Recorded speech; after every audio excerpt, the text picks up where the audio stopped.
नमस्कार, शाम 7 बजे की खबरों में आपका स्वागत है। मैं हूं दीपक डोभाल। शुरुआत हेडलाइंस के साथ। उपराष्ट्रपति का विश्वविद्यालयों में विचारों की आजादी पर जोर, संकीर्ण विचारों से बचने की सलाह, अकादमिक स्वतंत्रता को बताया जरूरी।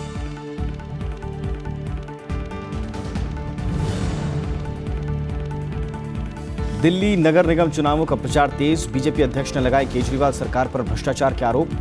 आम आदमी पार्टी का हाउस टैक्स खत्म करने का वादा।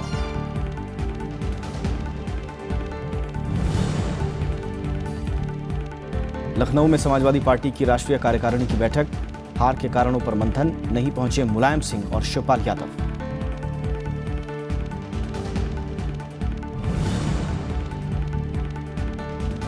अमेरिकी राष्ट्रपति डोनाल्ड ट्रंप को एक और झटका, ओबामा केयर की जगह नए स्वास्थ्य बिल पर नहीं जुटा सके समर्थन, आखिरी समय में लिया वापस।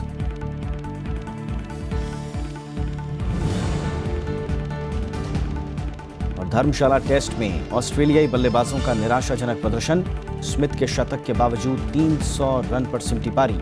पहले ही टेस्ट में कुलदीप यादव ने झटके 4 विकेट।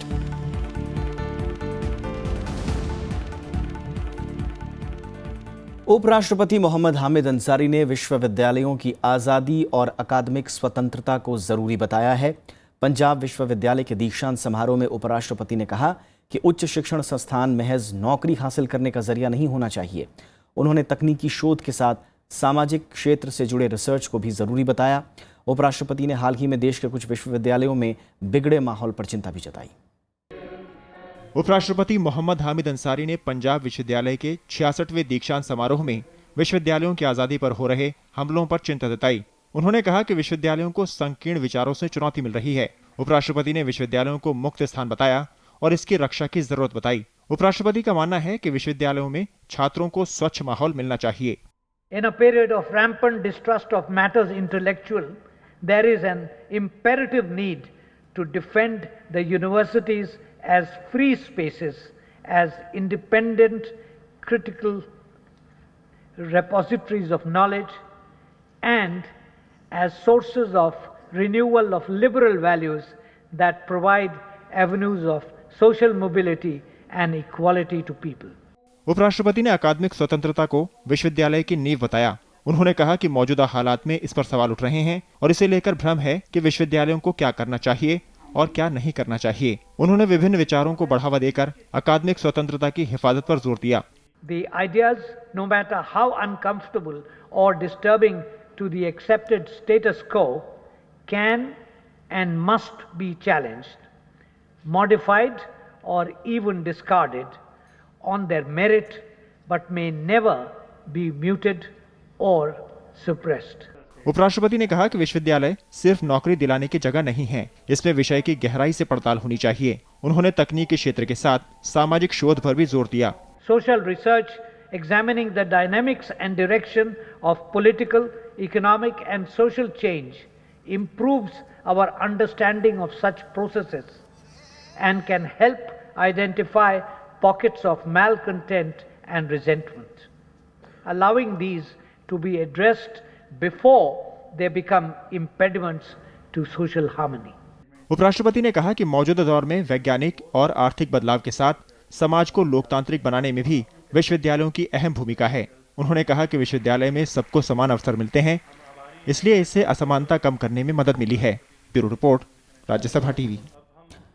समाजवादी पार्टी में हार पर मंथन जारी है। आज लखनऊ में पार्टी के राष्ट्रीय कार्यकारिणी की बैठक हुई। इसके बाद पार्टी अध्यक्ष अखिलेश यादव ने कहा कि समीक्षा आगे भी जारी रहेगी। उन्होंने आदित्यनाथ योगी सरकार के कामकाज के तरीके पर भी तंज कसा।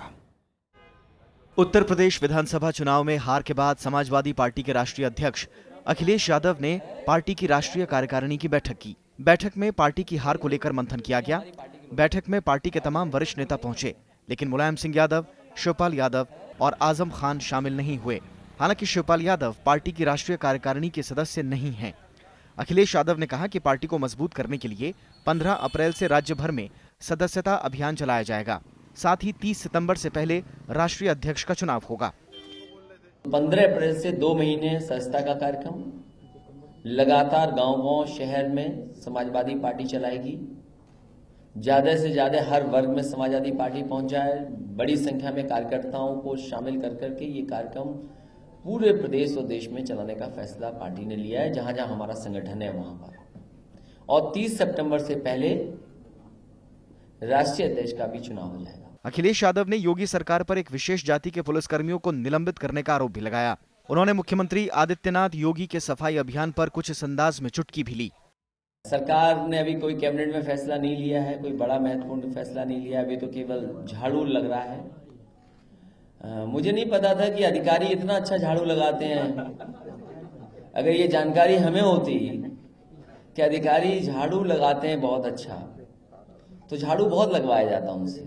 अखिलेश ने भविष्य में किसी महागठबंधन की संभावना पर फिलहाल कुछ भी कहने से इनकार किया। हालांकि उन्होंने कहा कि अभी समाजवादी पार्टी का कांग्रेस से गठबंधन बरकरार है। Bureau report, Rajya Sabha TV. Uttar Pradesh के मुख्यमंत्री आदित्यनाथ योगी ने कहा कि बीजेपी की सरकार सबका साथ सबका विकास की राह पर चलेगी। उन्होंने साफ किया कि यहां किसी के साथ भेदभाव नहीं होगा। उन्होंने कहा कि राज्य में तुष्टीकरण की राजनीति नहीं होगी। मुख्यमंत्री ने कैलाश मानसरोवर यात्रा के लिए 1 लाख रुपए देने का भी ऐलान किया। मुख्यमंत्री बनने के बाद आदित्यनाथ योगी आज पहली बार गोरखपुर के दौरे पर पहुंचे थे। गोरखपुर पहुंचने पर आदित्यनाथ योगी ने एक रोड शो भी किया। शासन में अब कहीं भी बैठे भ्रष्ट तत्वों को एक और पूरी तरह दूध के मक्खी की तरह निकाल बाहर करके रहेंगे। उत्तर प्रदेश के युवाओं के लिए, नौजवानों के लिए, किसानों के लिए, मजदूरों के लिए और हर तबके के लिए हमारी योजना होगी। उत्तर प्रदेश के विकास के लिए हम लोग मजबूती से कार्य करेंगे। दिल्ली नगर निगम चुनाव से पहले कार्यकर्ताओं की हौसला अफजाई के लिए बीजेपी अध्यक्ष अमित शाह दिल्ली में पंच परमेश्वर बूथ सम्मेलन उन्होंने किया। केजरीवाल पर निशाना साधते हुए उन्होंने कहा कि आम आदमी पार्टी सरकार ने सबसे ज्यादा भ्रष्टाचार किया है। उन्होंने केजरीवाल पर झूठे वादों से जनता को गुमराह करने का भी आरोप लगाया। इस दौरान सूचना और प्रसारण मंत्री वेंकैया नायडू ने भी कार्यकर्ताओं को संबोधित किया। स्वागत करता हूं। बीजेपी दिल्ली एमसीडी पर लगातार तीसरी बार कब्जे की तैयारी में जुट गई है। इस सिलसिले में राष्ट्रीय अध्यक्ष अमित शाह ने शनिवार को रामलीला मैदान में पार्टी कार्यकर्ताओं को संबोधित किया। इस दौरान उन्होंने आम आदमी पार्टी सरकार की जमकर निंदा की। उन्होंने कहा कि जब चुनाव का मौसम आता है तो केजरीवाल वादों की झड़ी लगा देते हैं, लेकिन बाद में जनता उन्हें खोजती रहती है। दिल्ली में केजरीवाल सरकार चली है, आप पार्टी की सरकार चली है। इतने अल्प समय में दिल्ली में कोई भी सरकार ने जितना भ्रष्टाचार नहीं किया, इतना भ्रष्टाचार आप पार्टी की सरकार ने किया है। मित्रों, अमित शाह ने केजरीवाल पर राजनीतिक फायदा लेने के लिए जानबूझकर बार बार केंद्र से उलझने का आरोप लगाया।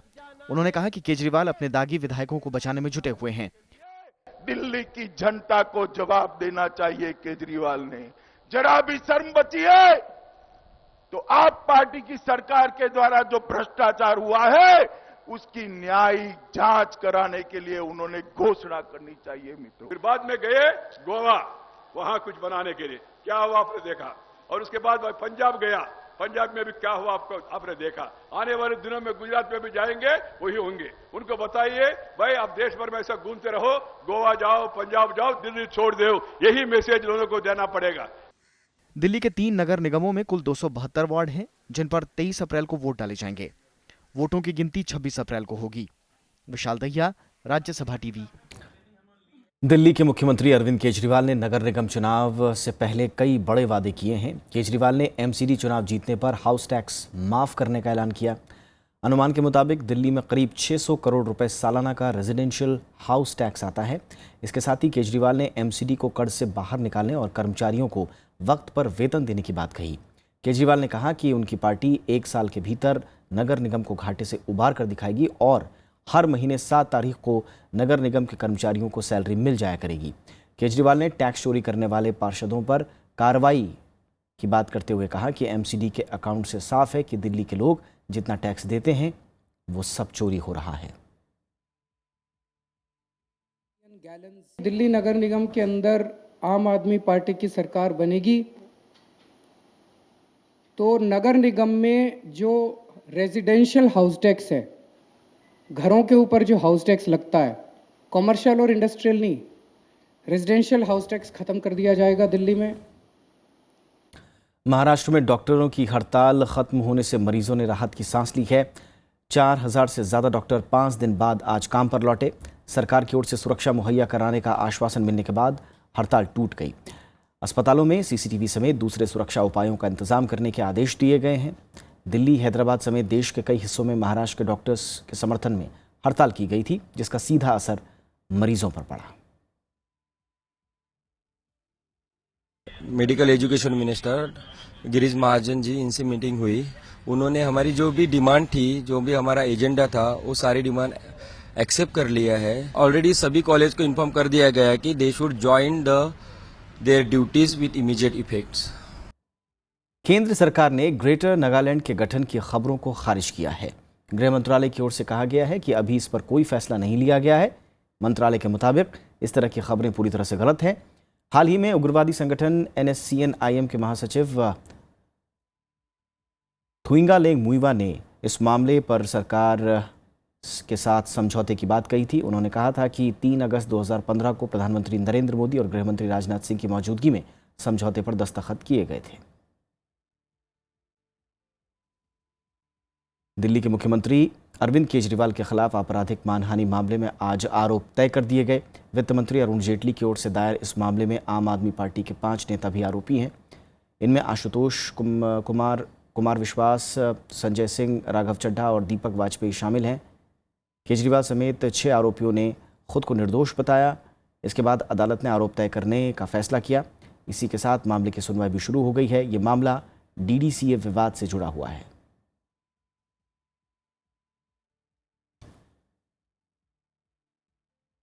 वित्त मंत्री अरुण जेटली ने 1 जुलाई से GST लागू करने के मद्देनजर केंद्रीय आबकारी और सीमा शुल्क बोर्ड यानी CBEC के ढांचे में बदलाव को मंजूरी दे दी है। इस बोर्ड का नाम बदलकर केंद्रीय अप्रत्यक्ष कर और सीमा शुल्क बोर्ड यानी CBIC हो जाएगा। प्रस्तावित CBIC निदेशालय और क्षेत्रीय कार्यालयों के कामकाज की निगरानी करेगा। इसके साथ ही सरकार को GST लागू करने के लिए नीति बनाने में मदद करेगा। CBIC के 21 आंचलिक और 101 GST कर जमा करने वाले कार्यालय होंगे। ये सभी कार्यालय करदाताओं को अप्रत्यक्ष कर प्रशासन ढांचे के जरिए जमा करने के लिए सुविधाएं मुहैया कराएगा। एक छोटा सा ब्रेक लेते हैं, जल्द हाजिर होंगे।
पूर्व सांसद और कांग्रेस नेता वी हनुमंत राव को पुलिस अधिकारी के साथ बदसलूकी के आरोप में हिरासत में लिया गया है।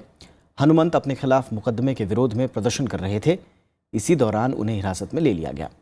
पुलिस अधिकारी पी सुधाकर ने राव के दुर्व्यवहार को सोशल मीडिया पर सार्वजनिक किया, जिसके बाद राव के खिलाफ मुकदमा दर्ज किया गया। उनके खिलाफ आईपीसी की धारा 353, 294 बी और 504 के तहत मामला दर्ज किया गया है। चुनाव आयोग ने आज चेन्नई के पुलिस कमिश्नर एस जॉर्ज का तबादला कर दिया है। आर के नगर विधानसभा उपचुनाव को लेकर डीएमके ने जॉर्ज की शिकायत की थी। करण सिंह को चेन्नई का नया पुलिस कमिश्नर बनाया गया है। आर के नगर सीट पर 12 अप्रैल को मतदान होना है। तमिलनाडु की पूर्व मुख्यमंत्री जयललिता के निधन के बाद से यह सीट खाली है। गृह मंत्री राजनाथ सिंह ने कहा है कि जल्द ही पाकिस्तान और बांग्लादेश से लगी सीमाएं सील की जाएंगी। ग्वालियर के टेकनपुर में बीएसएफ की पासिंग आउट परेड के दौरान उन्होंने ये बात कही। गृह मंत्री ने कहा कि बीएसएफ अपनी जिम्मेदारियां बखूबी निभा रही है। राजनाथ सिंह ने सीमाएं सील करने के लिए नई तकनीक अपनाने की बात भी कही। देश में बढ़ती नक्सली घटनाओं पर गृह मंत्री ने कहा कि बीते 2.5-3 साल के दौरान नक्सलवाद में 50 से 55% की कमी आई है। हम लोगों ने फैसला किया है कि जल्दी से जल्दी भारत और बांग्लादेश की सीमा को यह सील किया जाए।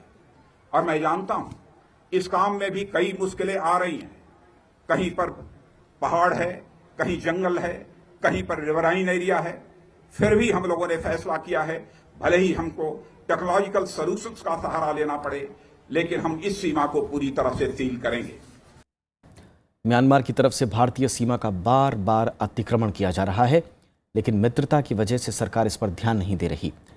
म्यांमार के सैनिक इसका फायदा उठाकर बार बार न सिर्फ भारतीय सीमा के अंदर बसे गांव की तरफ आ जाते हैं, बल्कि उनके घरों और रोजगार के साधनों को भी नष्ट कर डालते हैं। म्यांमार के सैनिक भारतीय सीमा के अंदर आकर गांव वालों से जमीन खाली तक करने की बात करते हैं।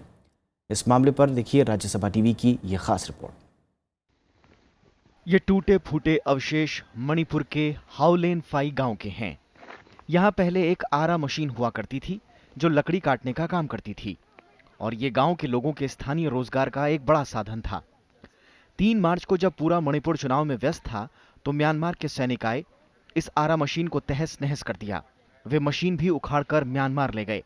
Movement of Burma Army occur frequently. On the 4th of March, our sawmill was dismantled and carried away by the Burmese army. Haolenphai गांव मणिपुर के मोरे शहर के पास है। यहाँ भारत और म्यांमार की सीमा के पत्थर भी लगे हैं। यह pillar number 76, pillar number 76 Bharat Myanmar को बांटती है। इस पिलर के उस पार म्यांमार है और इस तरफ जहां मैं खड़ा हूं वो भारत की सीमा है। इतनी खुली सीमा, इतनी खुली जगह शायद ही कहीं देखने को मिलेगी, और यही रोचकता है मणिपुर की। लेकिन म्यांमार के सैनिक इसे नहीं मानते। वे बार बार भारतीय सीमा में आकर स्थानीय लोगों को धमकाते हैं। स्थानीय लोगों में अब इसके खिलाफ गुस्सा बढ़ने लगा है। ये लोग लगातार आंदोलन कर स्थानीय प्रशासन को इससे वाकिफ कराने की कोशिश कर रहे हैं। We are protecting the territorial integrity of India as a whole, and in particular Manipur territorial integrity. We are sacrificing our life, but nobody cares for us. Manipur से सटी अंतर्राष्ट्रीय सीमा की रक्षा की जिम्मेदारी असम राइफल्स की है, लेकिन उन्होंने भी इस पर कोई बात नहीं की।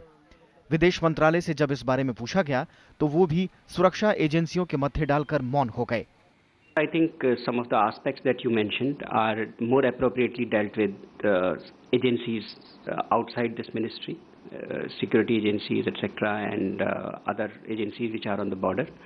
Insofar as our larger cooperation with Myanmar is concerned, we do keep engaged with them, and whenever such matters appear or are raised, we take it up with the concerned authorities in Myanmar, and we'll continue to pursue that. If we have any update on the matter, specific case that you have raised, I will let you know. स्थानीय लोगों का कहना है कि 2013 के बाद से Myanmar के सैनिक बार बार न सिर्फ मोरे बल्कि सीमा के कई अन्य इलाकों में इसी तरह से आते हैं और धमकाकर घरों को नष्ट कर चले जाते हैं। अखिलेश सुमन, राज्यसभा टीवी। नेपाल ने भारत से ज्यादा बिजली मुहैया कराने की गुजारिश की है। बिजली मंत्री पीयूष गोयल के साथ बैठक में नेपाल के राजदूत दीप कुमार उपाध्याय ने यह अपील की। बैठक में बिजली की कीमतों पर भी चर्चा हुई। पीयूष गोयल ने संबंधित एजेंसियों से बातचीत का भरोसा दिलाया। इसके अलावा बिजली की आपूर्ति से जुड़े मसलों पर नेपाल इलेक्ट्रिसिटी अथॉरिटी और पावर कॉरपोरेशन ऑफ इंडिया के बीच बातचीत कराने पर भी सहमति बनी। भारत नेपाल को करीब 380 मेगावाट बिजली का निर्यात करता है।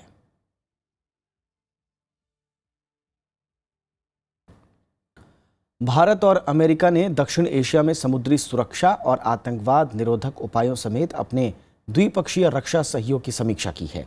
दोनों देशों ने इस सहयोग को अधिक मजबूत बनाने पर जोर दिया है।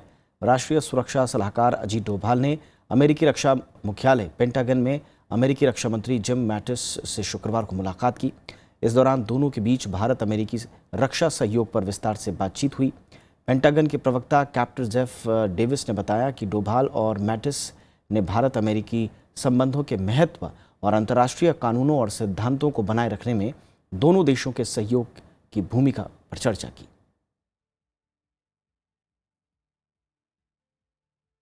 अमेरिका में स्वास्थ्य सेवाओं से जुड़े नए बिल को लेकर अमेरिकी राष्ट्रपति डोनाल्ड ट्रंप को बड़ा झटका लगा है। हाउस ऑफ रिप्रेजेंटेटिव में जरूरी समर्थन नहीं जुटा पाने की वजह से मतदान से पहले ही विधेयक को वापस कर दिया गया। राष्ट्रपति डोनाल्ड ट्रंप ने इस फैसले पर निराशा जाहिर की है। वहीं डेमोक्रेटिक पार्टी ने इसे अमेरिका की जीत बताया। ओबामा केयर की जगह नया हेल्थ केयर बिल लाने की कोशिश में जुटे अमेरिकी राष्ट्रपति डोनाल्ड ट्रंप को हाउस ऑफ रिप्रेजेंटेटिव से निराशा का सामना करना पड़ा। स्वास्थ्य सेवाओं से जुड़े इस बिल को शनिवार को मतदान के लिए पेश किया जाना था, लेकिन जरूरी समर्थन नहीं मिलने की वजह से मतदान से पहले ही इसे वापस लेना पड़ा। अमेरिकी राष्ट्रपति ने विधेयक वापस होने पर मायूसी जाहिर की। So I'm disappointed. I'm a little surprised, to be honest with you. We really had it. It was pretty much there, within grasp. But I'll tell you what's going to come out of it is a better bill. I really believe a better bill. वहीं विपक्षी democratic party ने इसे America की जीत बताया। Today is a great day for our country. It's a victory. What happened on the floor is a victory for the American people, for our seniors, for people with disabilities, for our children, for our veterans. Trump America के पूर्व राष्ट्रपति Barack Obama के पुराने कानून Obama care को बदलकर नया health care कानून बनाना चाहते हैं। चुनाव प्रचार के दौरान भी उन्होंने ऐसा करने का वादा किया था। Bureau report, Rajya Sabha TV. यूरोपीय यूनियन के आज 60 साल पूरे हो गए। इस मौके पर रोम में विशेष समारोह का आयोजन हुआ। ईयू के सभी 27 देशों ने यहां एक साथ रहने की प्रतिबद्धता जताई और इससे जुड़ी घोषणा पर दस्तखत किए। रोम में ही 25 मार्च 1957 को ईयू का गठन हुआ था। संगठन के अध्यक्ष डोनाल्ड टस्क ने साझा समस्याओं से पार पाने का रास्ता खोजने की सलाह दी। यूरोप फिलहाल प्रवासी समस्या, अर्थव्यवस्था की धीमी रफ्तार और आतंकवाद जैसे मुद्दों से जूझ रहा है। यह सम्मेलन ऐसे वक्त में हो रहा है जब ब्रिटेन ने ईयू से अलग होने का फैसला किया है। डाउन सिंड्रोम यानी मानसिक रूप से पूरी तरह से विकसित न होने वाले बच्चों को मुख्य धारा में लाने के लिए दिल्ली में राष्ट्रीय सम्मेलन का आयोजन किया गया।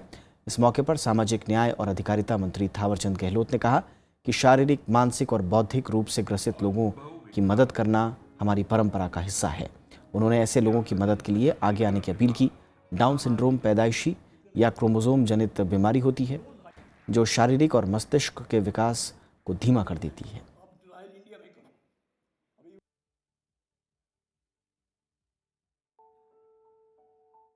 हमारे पास पड़ोस में अगर किसी प्रकार के कष्ट से पीड़ित है कोई व्यक्ति, शारीरिक, मानसिक, आर्थिक, बौद्धिक या अन्य प्रकार की कठिनाइयों से पीड़ित है, तो उसकी मदद करना यह हमारी संस्कृति और हमारी परंपरा का एक हिस्सा है।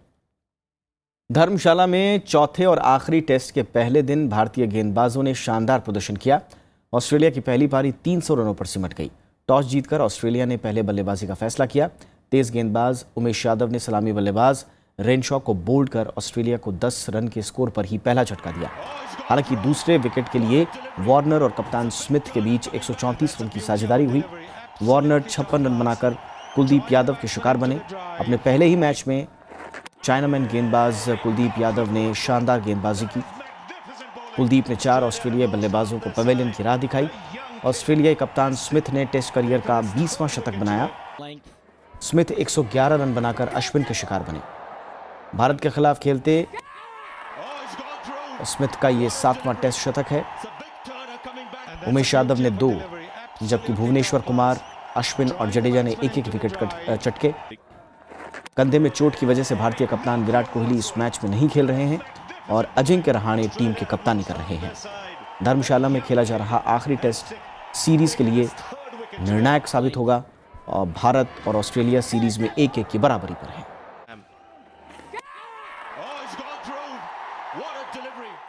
इसी के साथ इस बुलेटिन में इतना ही। इजाजत दीजिए। नमस्कार।